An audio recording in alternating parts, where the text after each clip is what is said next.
The Descent of Valerie Henson. My eyes shoot open as the tapping echoes throughout the room, scanning every inch of my dark bedroom for something that should not be there. Shit. No. No. Not now. Every shadow, every dark corner stands out in my mind as my imagination screams horrifying possibilities, what could be lurking in the blackness. My entire body tenses. Closing my eyes, I try to force myself to calm down. Just ignore it, I internally whisper to myself. Just ignore it and it will go away. But it doesn't. Not a minute later, 3 slow knocks against wood reach my ears. My heart begins to pound as I realize that it was louder this time. It's getting closer.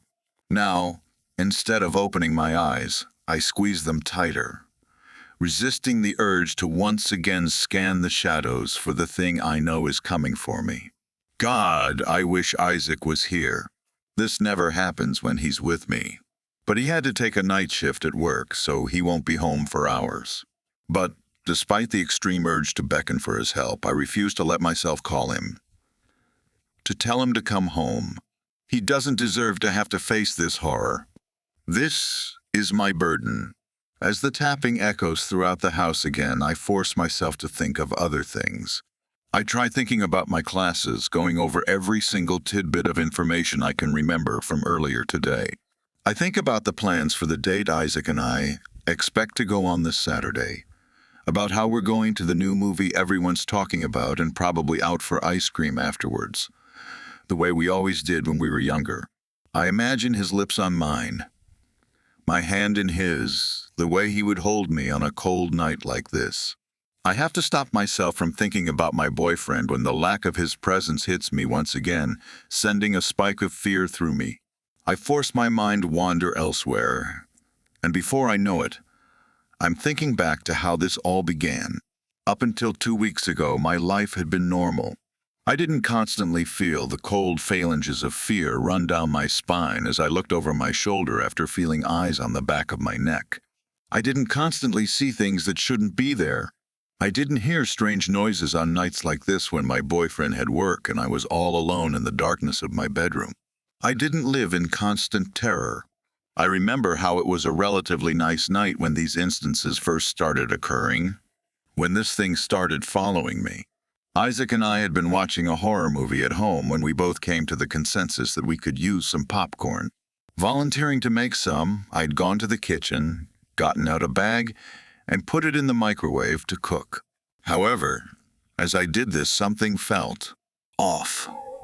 In those few minutes, I had the unshakable sense that I was not alone. At first, I thought Isaac had silently sneaked into the kitchen with me. But when I turned around, my eyes met with only an empty room. Before I knew it, my heart rate had doubled as I gazed around the room, confused. I thought it was ridiculous, and I have no idea why, but I knew beyond a shadow of a doubt there had been someone in there with me. I nearly jumped out of my skin when the timer for the popcorn went off. I felt shaky as I poured the popcorn into a bowl and sprinkled on some salt the way Isaac likes. I poured us a couple of drinks before taking our snack back to the living room. On the way there, I passed the door that opens into the hallway leading to our bedroom. Something about it unnerved me greatly, but I shook off my nerves once again as I walked back into the living room, telling myself that it was just the movie which accounted for my nerves. As I sat back on the couch with my boyfriend, I tried my best to ignore the fact that horror movies haven't bothered me since I was 13. I ignored the fact that the door to the hallway had been completely ajar, even though I remember closing it before I came in the living room to start the movie with Isaac. And I ignored the fact that I was almost completely sure I saw a dark form lurking at the end of the hallway, right next to my bedroom door. Things got worse after that night. Over the next few days, I started to become more and more convinced that I was never truly alone. I began experiencing the same things I'd felt that night in the kitchen. Only now it was constant. Everywhere I went, I would feel eyes watching me when there was no one around, see menacing shadows out of the corners of my eyes, hear the faintest whispers of voices that I knew I shouldn't be hearing. I knew deep down in my gut that something wasn't right. I felt a constant sense of anxiety completely unfamiliar to me. I had no idea what could be happening or what could be doing this, but I forced myself not to care.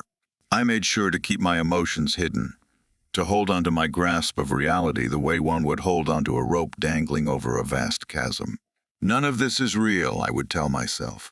These things you're hearing and seeing, they don't really exist. Just ignore it, and it will all go away. These words became my only foothold to sanity as time passed.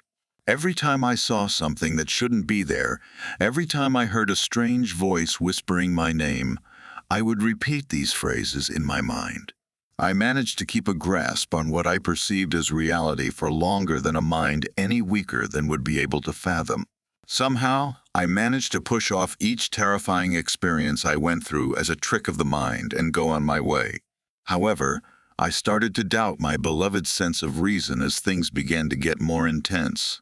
In fact, 2 days ago, when I walked into my bedroom and came face to face with a dark humanoid figure, I almost lost it, but I managed to push off the terror. I purposes in my mind that I am too strong to fall for the deception my eyes placed before me that day. However, I could never manage to get the image out of my mind. In fact, I find myself almost clinging to it now. The image manifesting itself in ever-constant presence in the back of my mind. The creature was completely black, with hardly any discernible physical features. The only things I noticed were its eyes. In my bed, I shudder at the thought of that wretched thing's eyes. Their deep, soulless black will forever be ingrained in my psyche. When I first saw them, I thought they had to be real. They had to. No mortal being could ever imagine that deep of a shade no mind could comprehend it. As I stared into the eyes of what I thought could very well have been the manifestation of death itself, the only thing that kept me from screaming and sobbing and clawing my eyes out was the logic and reasoning to which I had clung so tightly since the beginning. This can't be real. Things like this aren't real. It's all in your head. I repeated these phrases in my mind over and over. As I looked into those deep, cold, endless eyes, I managed to convince myself that they were a figment of my imagination. Even as I slowly turned and left the room, I went over the words in my mind. This isn't real. Just ignore it, and it will go away. I felt the creature's eyes follow me as I walked through the doorway. But in an incredible feat of bravery, I managed to leave the room and close the door in its face without even glimpsing back.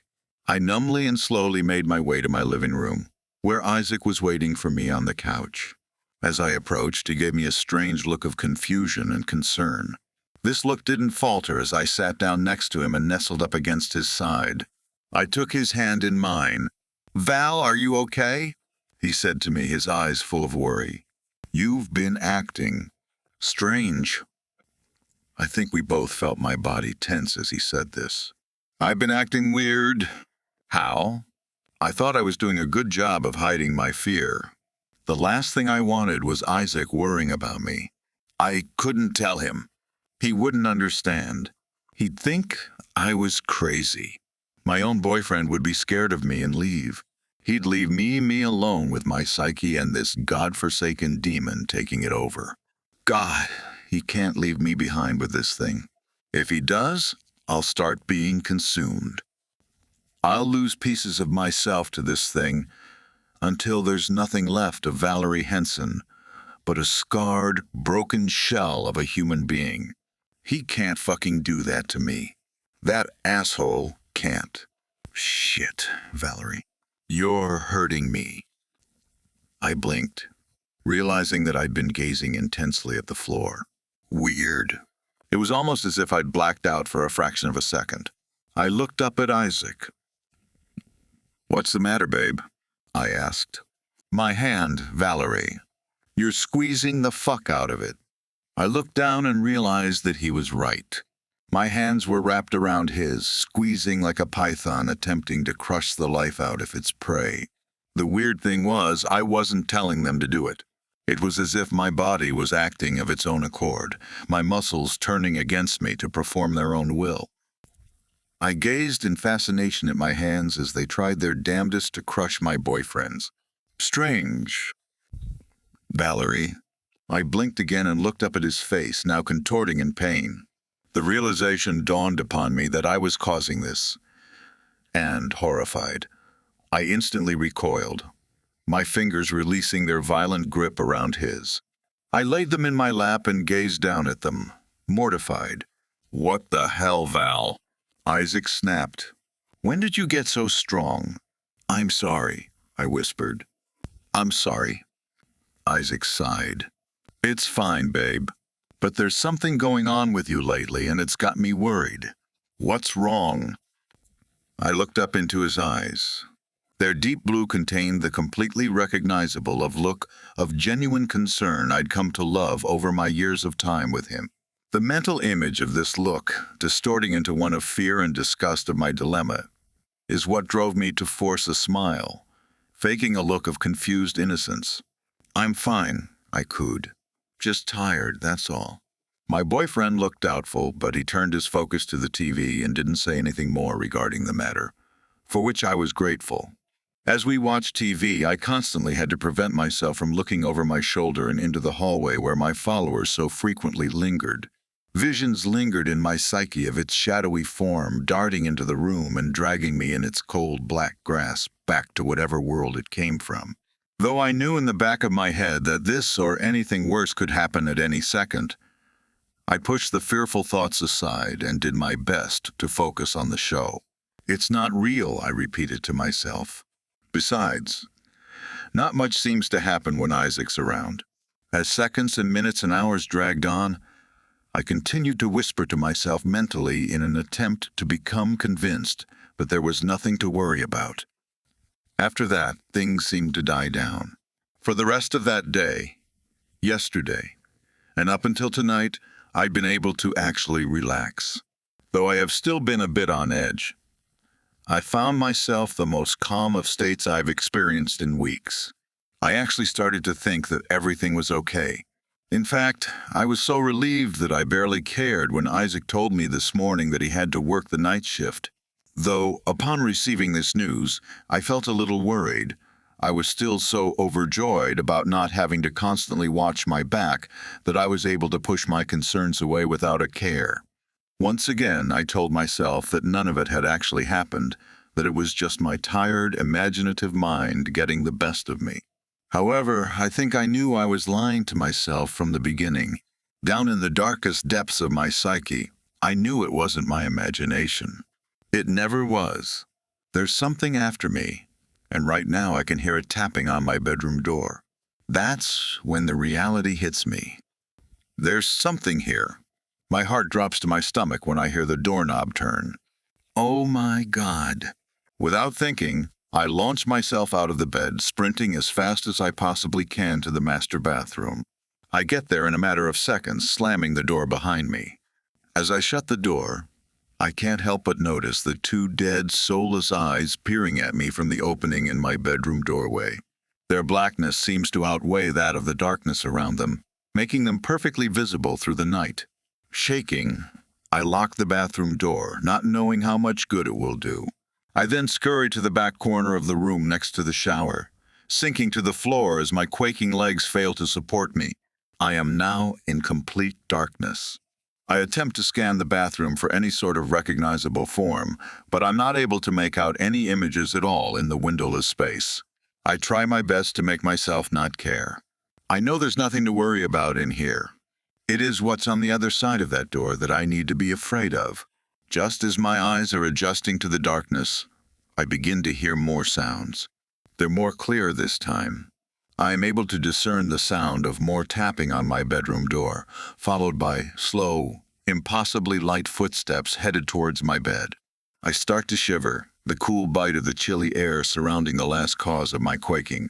I'm filled with unfathomable dread as the footsteps make their way toward the bathroom.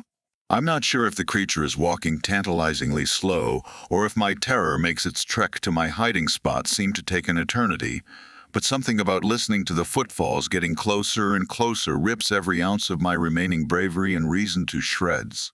There's nowhere I can run now. This realization is what slices through my sanity like a knife. This thing is gonna get me. I know I can't stop it.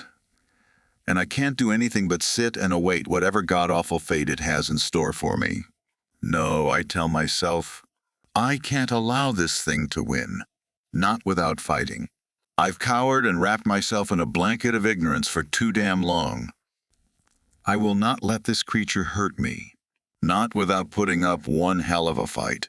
An overwhelming burst of bravery and adrenaline surges through my veins, driving me to stand up and walk to the door. I gaze around the room, searching for something I can use to defend myself, but I can't seem to find anything. God, why couldn't I have been trapped in the kitchen or something? I need a knife. I look around for something sharp, but once again my search is met with nothing. The creature is at my door now. I can hear it tapping on the wooden surface. I have no doubt that it is able to hear me as I frantically search the small room for something I can use against it. I turn around in circles, desperately searching the bathroom for a weapon. Inspiration hits me when I catch sight of my reflection.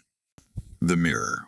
Without thinking, I snatch a heavy, decorative candle of the counter, back up, and throw it with all my might against my reflection. The sound of shattering glass rips through the air as the mirror breaks into 1,000 pieces of varying sizes.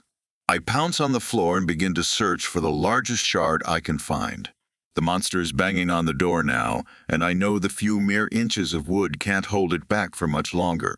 At last, find a large pointed piece of glass about the size of my hand. I snatch it up, feeling its sharp edges cutting into my palms. I ignore the pain, focusing only on what is on the other side of the door. The banging is louder and harder now. It causes the door to rattle on its hinges, and I know I only have a matter of seconds before I come face to face with my tormentor. And I am so ready. I find the corners of my mouth twitching themselves to an upward angle as a grin breaks out across my face. I poise myself, crouching into an attack position, breathing heavily as a piercing laugh rips its way from my throat. You want to get to me so bad? Well, here I am, motherfucker. What the hell are you waiting for? It is then that the door's hinges give and dark figure surges into the room, its dark limbs swinging wildly as it makes its way towards me. I waste no time in my defensive onslaught. Without thinking, I blindly stab at my attacker, feeling the glass shard digging raggedly into flesh. But I savor the pain as it fuels my malice. Even as the creature stops and begins to drop to the floor, I follow it down, driving the jagged point into its shadowy body. I feel warm liquid spurting out on my face, my arms, my clothes. Laughing, I continue to stab at its cold, dark body until my arms ache from the motion. When my splurge of violence reaches its end, I allow my arms to collapse.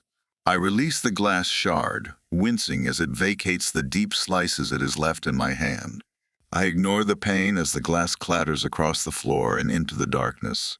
I could care less about the stinging. The monster is dead. I'm finally free. Suddenly, exhaustion reigns over me at the realization that I'm safe. I'm finally free from my own personal hell. It's all over. It is this thought that brings me comfort, as I feel myself falling on my side and blacking out from exhaustion and relief. Safe. This is my last thought as I drift into a deep, comforted sleep. When I wake up, the room is filled with light. I see it on the back of my eyelids even before I open them. However, something doesn't feel right. The surface I'm lying on is too cold, too hard to be my bed, and there's some strange, sticky, flaky substance covering my body and plastering my face to whatever I'm laying on.